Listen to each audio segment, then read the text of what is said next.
So there is this story going on about Pastor Mackenzie, the guy who has killed over 50 people in Malindi. Kila siku watu wanafukuliwa. Na what we are being told is that walikuwa wana fast, so walikuwa hawakuli so that they can see Jesus. People used to sell their properties. Mtu anauza shamba, unauza nyumba, unaacha ile kazi ulikuwa unafanya so that you can go do that sacrifice and meet Jesus Christ. So what I'm afraid of is not those who have lost their lives. What I'm afraid of is how the Kenyans are reacting as if Pastor Mackenzie is the first person amekuja kuambia watu wa fast. Na Wakristo mnashikana. I was very amazed wakati naona mapasta wanaapia kwa TV. Sasa ni wakati wao kusema vile Pastor Mackenzie ni muuaji. So even Christians are rising against their fellow Christians, and I will tell you why that is wrong.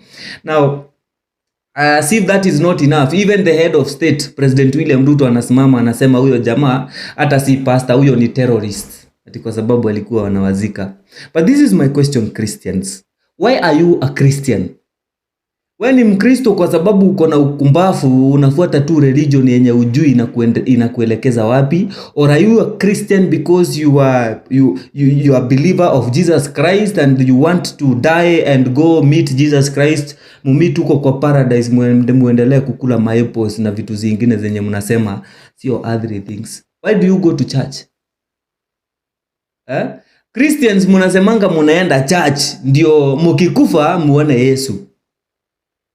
And you do a lot of things, a lot of shit, a lot of nonsense in the name of you are doing it not to please your body or to please your other whatever, but so that when you die you go meet Jesus and you become happy. Those who are not doing what you are doing, they will die and they will go to the devil, they will go in hell, wataenda kuchomekea huko. So basically you go to church so that you can meet Jesus. If you are in your sense and you are a Christian, then we can agree with you that what Mackenzie was doing is to convince you that yes, you will meet Jesus because you are reading from Bible and whatever the Christians read from. Okay? And you cannot meet Jesus if you are in this body. Jesus is not on earth, he is not in Kenya. Jesus is in heaven. So for you to meet with him, you have to go to heaven. And that is what Mackenzie was making people to believe. He was following the Bible when he was doing his everything. Kama makosa yake ni kuambia watu wa fast. I saw the last time, several times, Madam Rachel Ruto, the first lady, akiambia watu, in fact hata nilisikia alikuwa ameweka mandatory fasting in State House. Lazima watu wa fast. So the question is, kama makosa ya Mackenzie ni kufanya watu wa fast, alafu wakifast wanakufa, does it mean, because it can happen that Rachel Ruto amesema watu State House wasikule, tuna fast kwa sababu ya nation. Then on that day something happens, ukufe na njaa ukiwa State House. Nani anabeba hiyo msalaba? Is it Rachel Ruto kwa sababu amekuambia ufast? Christians, is it the first time umefast? It doesn't matter whether umefast for 5 days ama umefast for 1 day ama for hours, because I hear kuna watu hata wanafast for 1 hour. But just in case ulikuwa unafast alafu ukakufa, should we celebrate that you are doing the work of God, ukakufa and now you are meeting Jesus? Or should we now start crucifying the pastor that preached to you to have that faith, then from that faith ukakufa ukaenda kukutana na huyo Yesu ama kukutana na Mungu? I know kuna watu watani misunderstand, but what I'm saying is we should not crucify Mackenzie ati kwa sababu ameambia watu wa fast and as a result watu wakakufa, because we have many pastors wenye wanapreachia watu na watu wakifanya vile wanasema watu wanaendelea kuwa poor, wengine hata wanakufa, na ni wengi wamekufa hata before Mackenzie aanze kuhubiri. Wengi sana. We have made very many, and if you are saying that watu wamekufa wengi sana, sasa it becomes a human rights concern.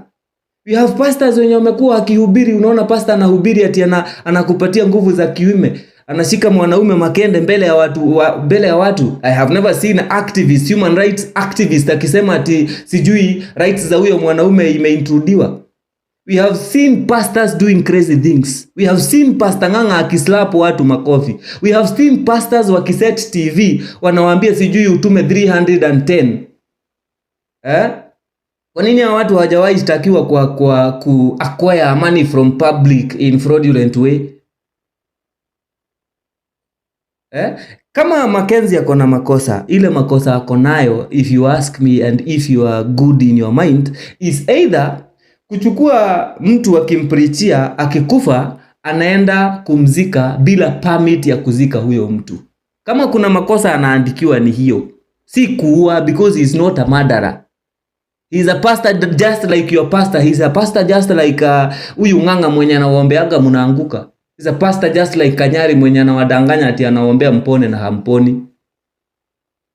The mistake ama ile makosa nafaa kufungiwa, ile mashtaka nafaa kufunguliwa kama kuna mashtaka inafunguliwa.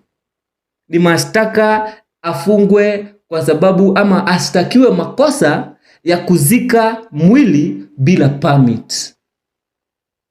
Anyway, all the other things, in fact, nikimalizia, all Christians should be siding with this pastor because he has done whatever you always preach in an extreme way or not even in the best way.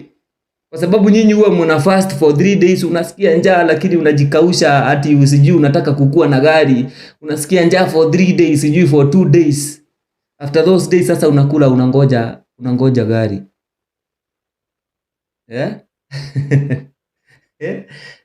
But now he's telling you sacrifice, usisacrifice ati kwa sababu unataka gari. Hizo ni vitu za dunia, and that is what you preach. Usisacrifice ama usifast ati kwa sababu unataka nyumba kubwa ama unataka watoto warembo ama bwana ama unataka nini. Fanya sacrifice because you want to meet this Jesus that created this world. Wanita? Fanya sacrifice because you want to meet this Jesus that died for you. Now you die for him so that you can meet him. If you cannot agree with that, if you cannot agree to do such a fasting or to sacrifice for you to meet Jesus, then you are a fake Christian, you are a fake Muslim. If you cannot do that. If there's anybody we can allow to have this discussion, is either an atheist who doesn't believe there is God and so he cannot do such stupid things. Ati anaenda kukutana na kitu aliambiliwa. Mbinguni ni kuambiliwa, tunaambiliwa ngo ama Christian. Sisemi hivyo ati kwa sababu mimi ni nini, ama sijaienda huko na hakuna mtu alienda akarudi akaniambia kuna mbinguni. So though I am a Christian, I believe there is God. Heri niamini kwamba Mungu wako nikienda huko nimkose kuliko niamini hayuko alafu nikienda huko nimpate. So I believe there is possibility tunaweza mpata, but hakuna ukweli ya kuonyesha kama kweli kuna mbinguni tunaenda. Hiyo ni discussion tutapata siku nyingine kama tutawezana nayo. But if you are a Christian and you cannot do that sacrifice ya kukutana na Yesu, mtu akwambia utakutana na Yesu, na sasa hizo mnaenda kwa church kila siku mkihubiri ati hamtaki vitu za dunia kwa sababu nyinyi hamtaki kujifurahisha duniani, mtafurahia mkienda mbinguni. Wewe hakuna tofauti yako na Al-Shabaab mwenye anapigana ndio akikufa atapewa wasijui wasichana 8 akienda mbinguni. You are just inaitwaje, I don't know how even to describe you. You are just the same as that person. Kama unaamini ati unakufa, ati wewe unatesekea huku duniani, unakurwa na shida inakumeza, inakupeleka mahali hata hujawahi fika, hata uwezi. You are just the same thing as that idiot mwenye anaenda Al-Shabaab anaambiwa ajifunge bomu kwa sababu akikufa ataenda mbinguni akute wasichana 9 wamemgoja na ni virgin. Sijui obsession inatokanga wapi ya watu wanakuconvince aje. But they use the same Quran, they use the same Bible that came with the white man. So you forgot your culture. If you're not a person who believes in your own culture or whatever without using the Bible or the Quran or any written book by the white man, if you're not a pagan, if you're not an atheist, then you should side with this idiot mwenye mnaita Mackenzie.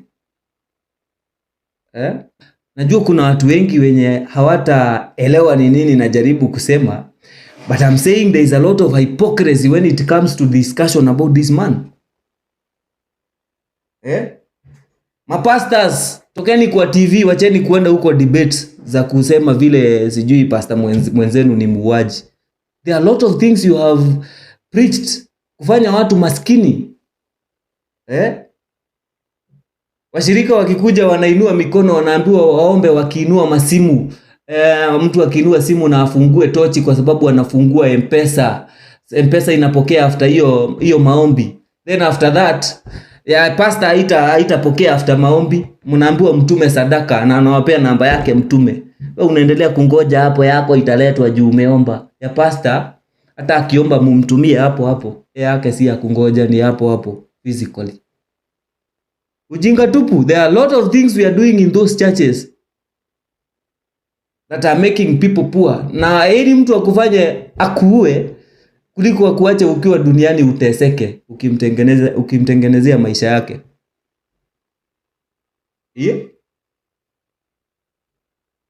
Sasa kimbieni kwa comment section muanze kunijibu. Na msisahau kusubscribe, by the way, sina shida na nyinyi.